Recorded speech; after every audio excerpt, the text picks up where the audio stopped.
Salutare tuturor! Ne aflăm în Georgia. Sunt cu cei doi frați ai mei. Aici am ajuns ieri noapte. Deci suntem într-un sat, cum ar veni, lângă Kutaisi.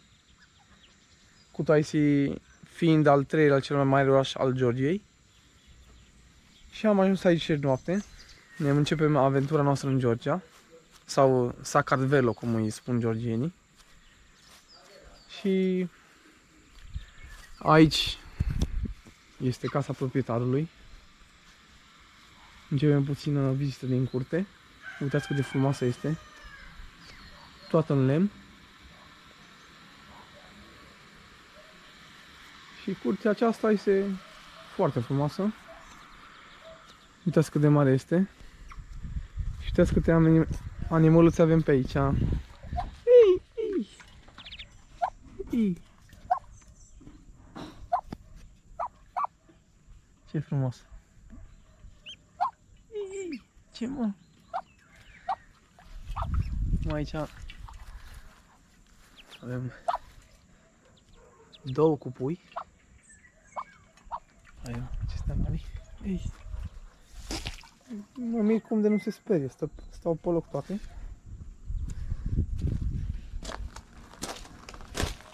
Avem aici. Domnul de aici zicea că e parlament aici. Da, și 4 gatini.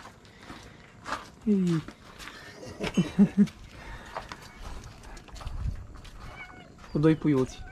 Ce mă?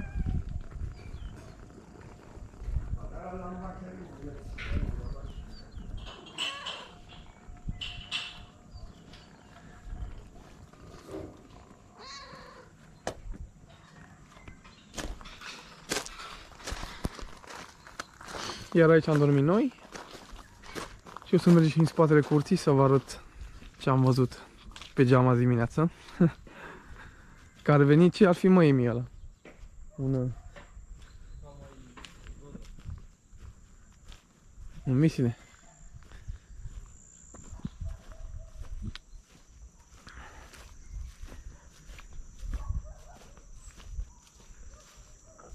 Uite și frumos stă acolo.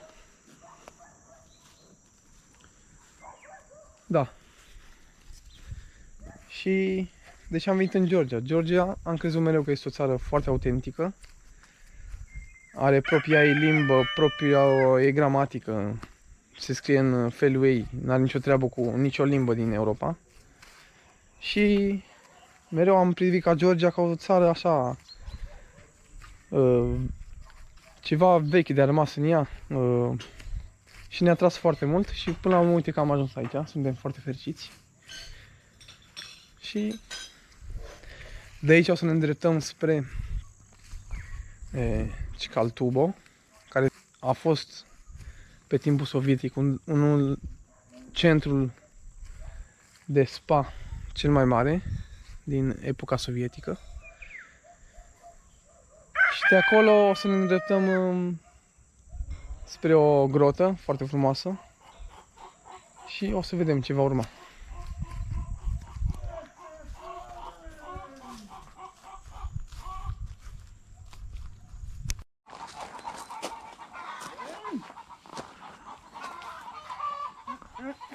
Bine.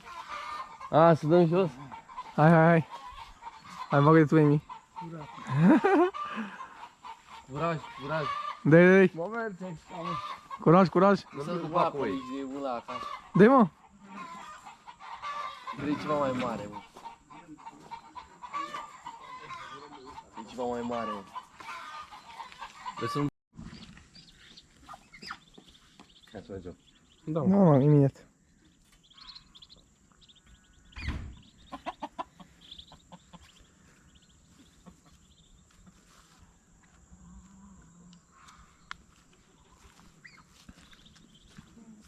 Very beautiful. That's life.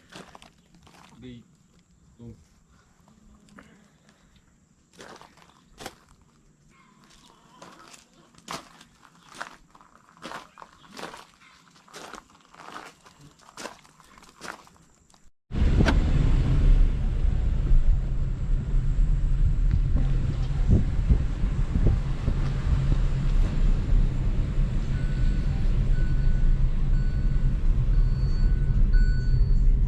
centura 1. Deci ne-am oprit să mâncăm. Am luat o supă harcio. Am dat undeva la 3 euro. Da. În franzelă. Franzela care arată foarte bine. Și e ok. O apă, una alta. Poftă bună! Am ajuns în Scaltubo, unul dintre cele mai vizitate locuri abandonate din toată Georgia, unde pe timpul Uniunii Sovietice a fost un foarte important centru balneabil. Și suntem la stația de tren și acum să vedem dacă putem să intrăm înăuntru. Deci aici veneau trenurile din toată Uniunea Sovietică. E bine, mă. E cu palmier, cu una alta, e bine. Da, da, vezi? Îmi plac construcția asta. E bine frumoasă ca să fie. Hai să vedem dacă putem să intrăm. Dacă e cineva înăuntru. Înseamnă că e...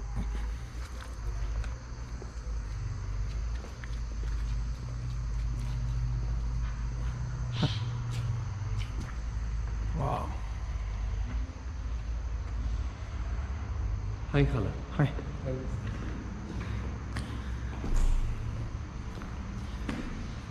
Da, și când ne gândești că odată aici era...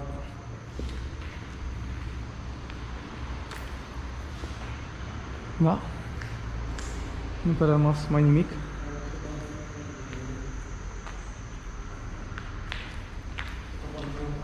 Da, totul abandonat. Mergem și puțin afară.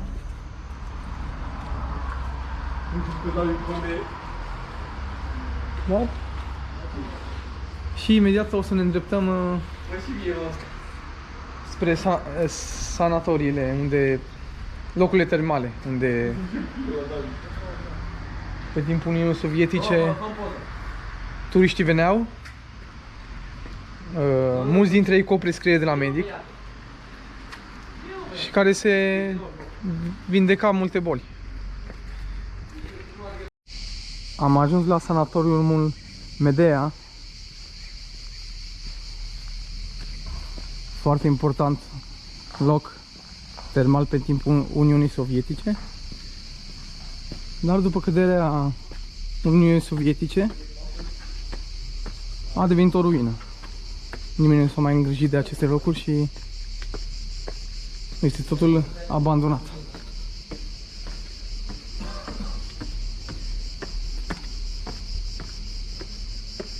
Stai. Da, mai stupa la... Da, Știți cât de frumos e? uite un stup de bani. Coloanele acestea. Ia, Ha? nu văzut stupul ăla de albin de acolo de sus. Avem și acolo un stuf foarte mare de albine. Foarte frumos arcadele acestea.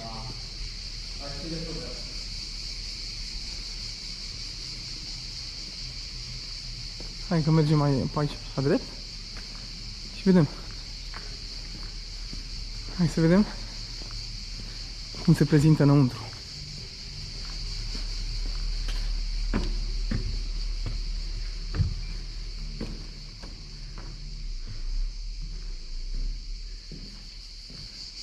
Wow.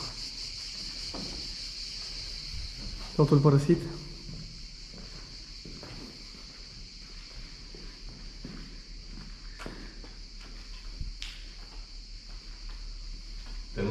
La cine îi plac locurile abandonate, e un loc perfect ăsta. Termele, da, sunt, ar trebui să fie jos. Vedeți cum este?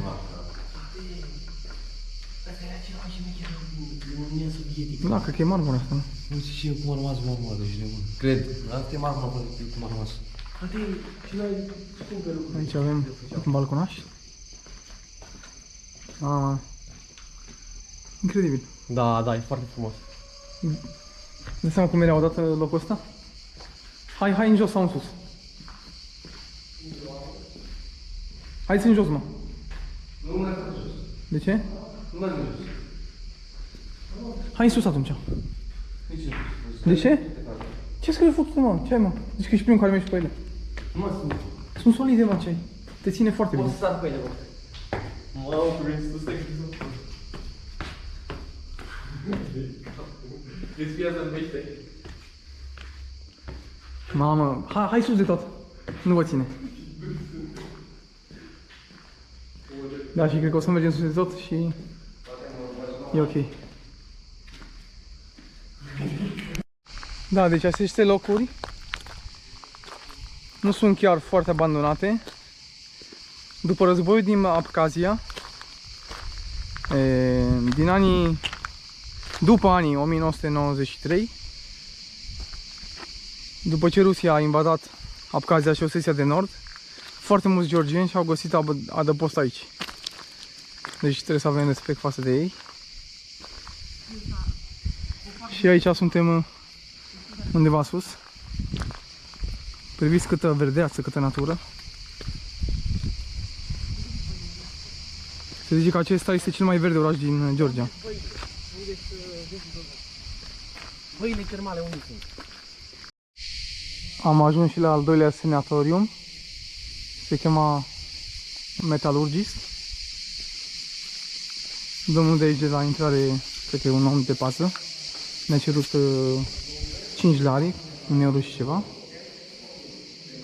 Este mult mai bine întreținut față de celălalt. Oh.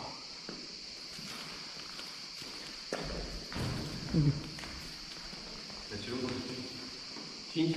Bine.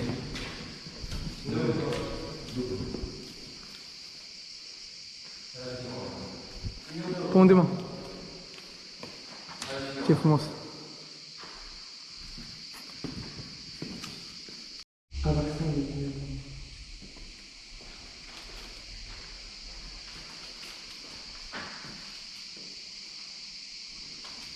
Uite ce frumos e!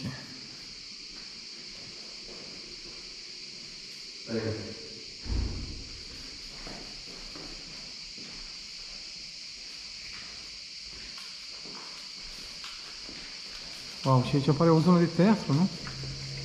Sau ce ar reprezenta asta, mă? Cinema, da. Wow. Ăsta e un vechi pian, nu?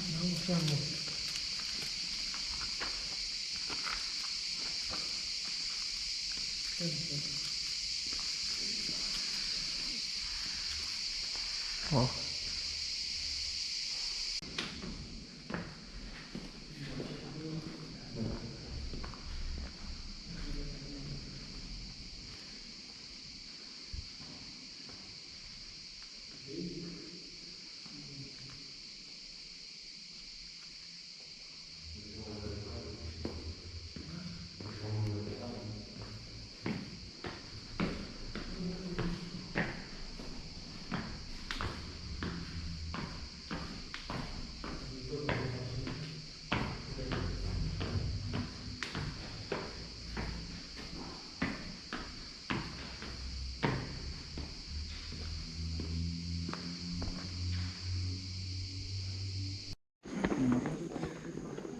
Acum coborâm scările spre grota lui Prometeu. Spune că este cea mai mare din... Da, cea mai mare grotă din Georgia. Da. Și pe acolo este intrarea. Avem 6 încăperi de văzut. Da. De unde? 2 metri. Sunt 6 încăperi Și durează o oră jumătate, nu știu cât durează. de vizitat, dar grotele au 22 de încăperi. Dar numai 6 sunt deschise. De un pe aici, un pe aici. Avem tur. Și tururile sunt din oră în oră. Thank you. Aici este intrarea. Wow, ce frumos. Vreau să nu dați cu capul, mă. Aveți grijă. Da, mă, da. Ai și tu grijă. Vreau să scrie acolo, atenție la căpățel. Mă, unul de 2 metri aici atinge și trebuie.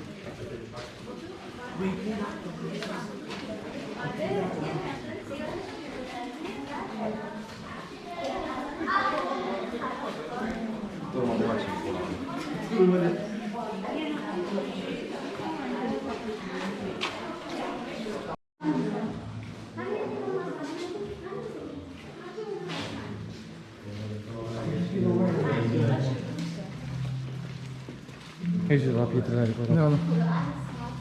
Deci, Da, e așa, gen...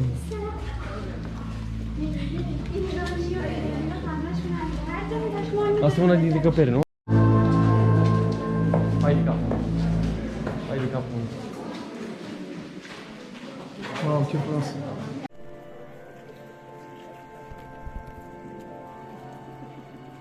Nu fac un de video, mă fac. Te supăra, mă? Face și cu aia.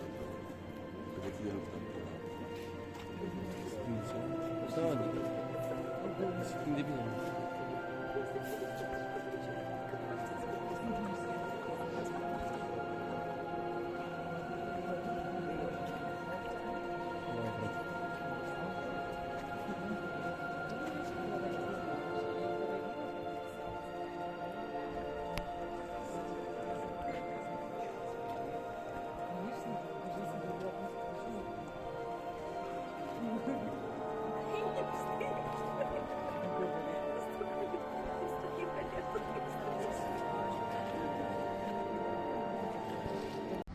Salutare tuturor! Am ajuns la hotelul nostru în Kutaisi. Hai să vă arăt puțin cum arată. Deloc greu pentru... Deci suntem în 3 și plătim undeva la 45 de euro pe noapte. Deloc rău. Mai ales că avem și mic dejun inclus. Hai să vă arăt și pe balcon, ce vedere foarte frumoasă avem. Acolo la... în îndepărtare vedem munții Caucaz. Foarte frumos. Uitați ce view avem.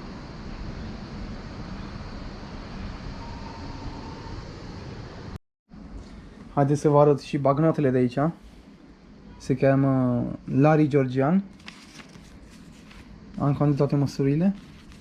Sunt cam de carton, am impresia că se rup ca nepede. Deci ar veni 3 lari georgieni, 1 euro. Deci să vă dați seama puțin de valuta lor. Nu sunt rele. Și acum o să ieșim în Kutaisi.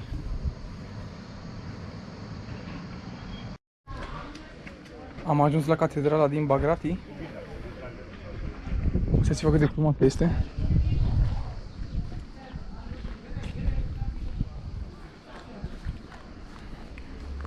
Catedrala are o vechime de peste 1000 de ani, dar a fost reconstruită.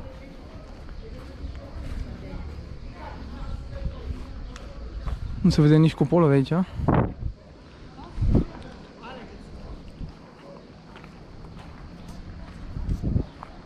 Foarte frumoasă.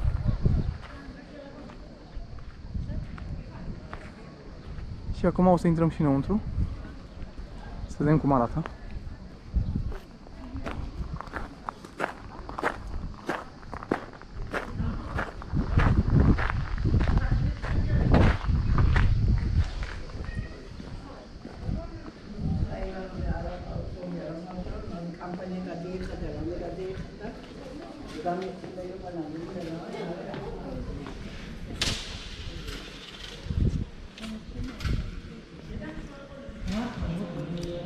Și în momentul când se răstrăzi. Ai văzut?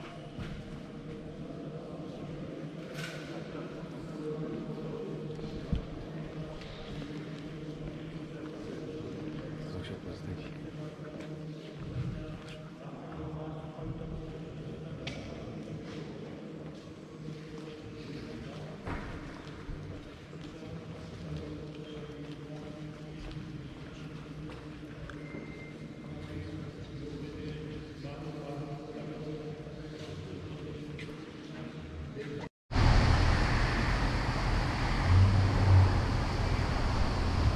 Suntem pe râul Rioni.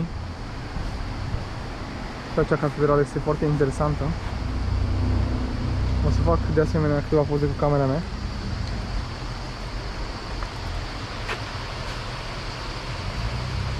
și ne îndreptăm spre Kutaisi.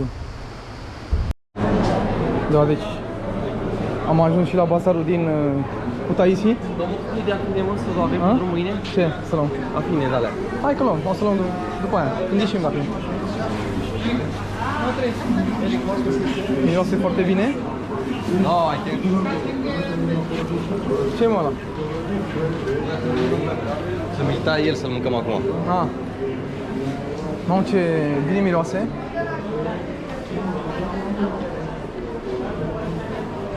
Câte Hai, mă. mirosuri. Nu? Uite cum arată piețele, bine natural poate sta. Da, da. Arată totul foarte natural și foarte bine. Da, mă, Aici fie- avem carne. Mamă, e o idază, băi. Avem și nucă, foarte multă. Fain, mă. Fain să te plimbi aici, vezi? Uite de la din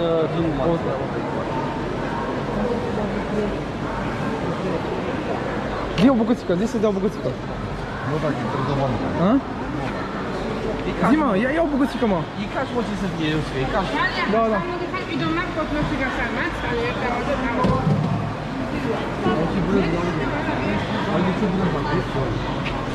Și brânza miroase foarte bine.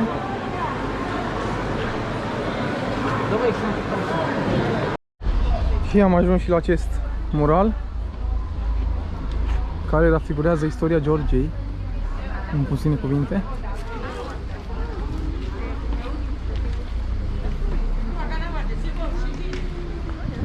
Arată impresionant. למטה או פה? אפשר גם פה, חלק מהבית.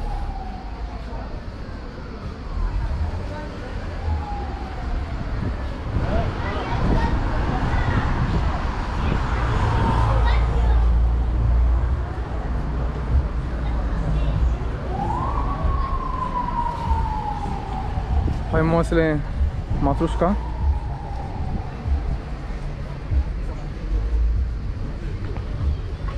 Și avem și o Lada. Ia să vedem dacă trece acum. Da. Hai, frate, dai.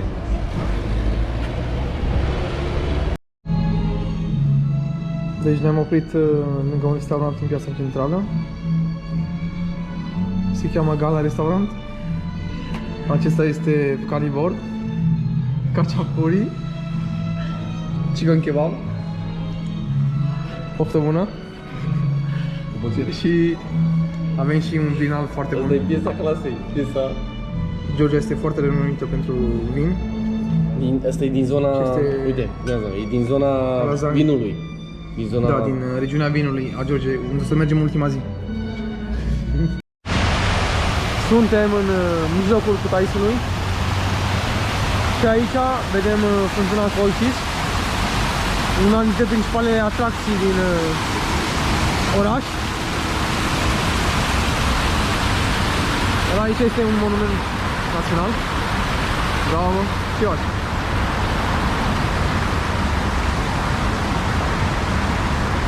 Steagul Georgiei deasupra. Iar în spate avem o biserică foarte frumoasă.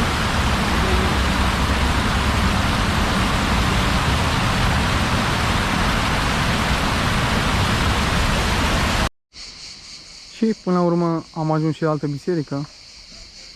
Aceasta este o biserică armenească la nord-estul Kutaisi. Foarte frumoasă.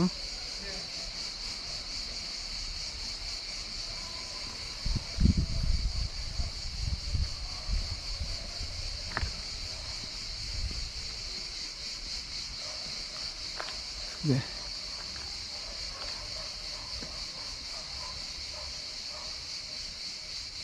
Se cheamă Biserica Sfântul George și ca celelalte biserici din Georgia este din piatră, majoritatea.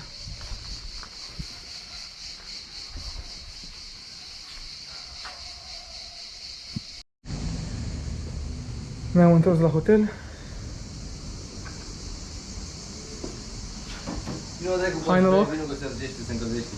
Da, avem Hai aici noroc. niște vin de Georgia, vin de buturugă. Vin natural de casă, doamna de Da. jos A Am zis că trăit, băieți, să trăiți doamna Jos, pentru această vacanță spectaculoasă din sănătate. Vino cu să ne dăm după Hicațul Mână Frega. cu Taisi, Georgia, 2024. Joacă Pascu. Domnul de jos ne-a zis dacă vrem un vin de casă și n-avem cum să refuzăm.